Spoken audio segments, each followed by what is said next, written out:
Hello दोस्तों, नमस्कार। Welcome to my YouTube channel. आज हम डिस्कस करने वाले हैं दो न्यूज़ आई है उनके बारे में डिस्कस करेंगे।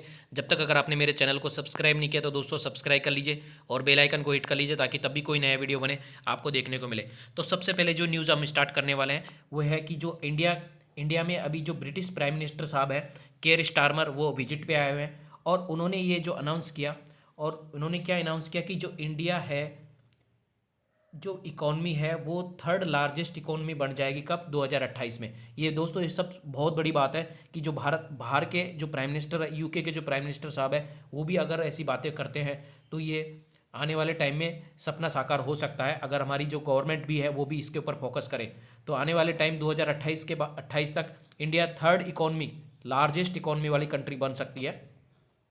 और उन्होंने ये जो बताया कि जो इंडिया और यूके के जो ट्रेड डील है वो लॉन्च होने वाली है, और इससे क्या होगा, जो पार्टनरशिप है ब्रिटिश जो मतलब ये क्या होगा, इससे पार्टनरशिप ब्रिटिश लीडरशिप में क्या होगा, और अपने जो ट्रेड पार्टनर्स है क्या है वो इंक्रीज होगी। उसमें टेक्नोलॉजी से लेके टेक्नोलॉजी आ जाएगी, लाइफ साइंस और रिन्यूएबल एनर्जीज, इन सभी चीज़ों को लेके क्या है एक मतलब एक वो बोल सकते हो कि जो इंक्रीज देखने को मिलेगा कि जो टेक्नोलॉजी आपस में एक दूसरे के साथ शेयर करना, और बहुत सारी चीज़ें होती हैं जो इससे दो एक आपस में एक दूसरे देश को क्या है फ़ायदा मिलता है। इसी प्रकार जो उन्होंने बताया कि जो फ्री कॉलिंग एफटीए, यानी कि एफटीए क्या होता है दोस्तों, एफटीए आप देख सकते हो, फ्री ट्रेड एग्रीमेंट भी जुलाई के अंदर हो, और वो दोनों देशों के लिए बहुत ज़्यादा इंपॉर्टेंट साबित होने वाला है। आने वाले टाइम में बहुत सारी चीज़ें ऐसी होंगी जो इंडिया और यूके के बीच में जो ट्रेड डील्स है वो थोड़ी आसान होती हुई दिखेगी।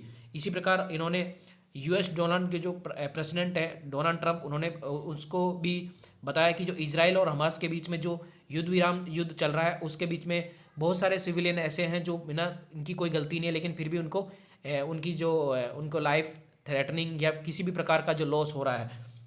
और उन्होंने अभी जो सीज़ फायर का गाजा के अंदर में जो सीज़ फायर है वो भी डिक्लेयर हुआ है, तो ये सबसे बड़ी एक पहल मानी जा रही है।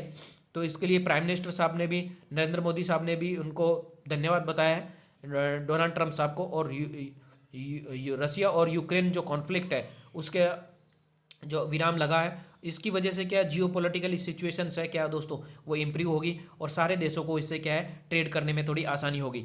इस के बाद अगर हम दूसरी जो न्यूज़ के बारे में बात करते हैं तो उन्होंने बताया कि अभी जो एक कोप जो कॉन्फ्रेंस ऑफ पार्टीज़, मतलब पूरा वर्ल्ड में ये सबमिट होती है, और इसमें सारी जो पॉल्यूशन से रिलेटेड कैसे कम किया जाए उसके ऊपर क्या है मीटिंग्स होती है। तो इन्होंने अब इंडिया की तरफ से जो हमारे जो यूनियन मिनिस्टर साहब हैं, renewable energy ministers Prahlad Joshi ने बताया कि वहाँ पे वो कि 125 मेगावाट इंडिया अभी जो है सोलर से पावर जनरेट करने लगा है, और वो थर्ड लार्जेस्ट सोलर प्रोड्यूसर बन गया है। और इनका जो मानना है कि जो 2030 तक 11,000 गीगावाट सोलर पावर मतलब जो रिन्यूएबल एनर्जीज से पावर जनरेट करेगी, उसमें जो सबसे ज़्यादा इम्पोर्टेंट देखने को मिलेगा वो है कि जो सोलर से हम कितना एनर्जी जनरेट कर रहे हैं। इसके लिए हमारे जो प्रधानमंत्री साहब ने कई तरह की स्कीमें भी लॉन्च की है। इसमें एक स्कीम का है पीएम सूर्या घर मुफ्त बिजली योजना। इसके अंदर 20 लाख घरों को बहुत ज़्यादा फायदा में देखने को मिला है। वहाँ अपने जो भी छत होती है, रूफटॉप्स है, सोलर पैनल लगाने में गवर्नमेंट उनको काफ़ी सब्सिडीज़ दे रही है। एक्चुअल में क्या है दोस्तों, अगर ऐसी चीज़ करनी है तो गवर्नमेंट को भी सपोर्ट करना पड़ेगा। इससे क्या है आने वाला जो हमारा जो कोयला जो से ट्रेडिशनल जो हम बिजली उत्पादन करते हैं, ऊर्जा उत्पादन करते हैं, तो उसका भी क्या है रोक लगेगी। इससे क्या है पॉल्यूशन क्या है ऑटोमेटिक कम हो जाएगा।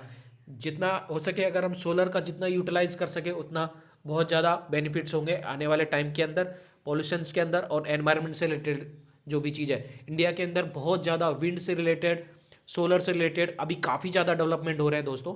तो अगर वीडियो अच्छी लगे तो लाइक करना और चैनल को सब्सक्राइब करना। धन्यवाद।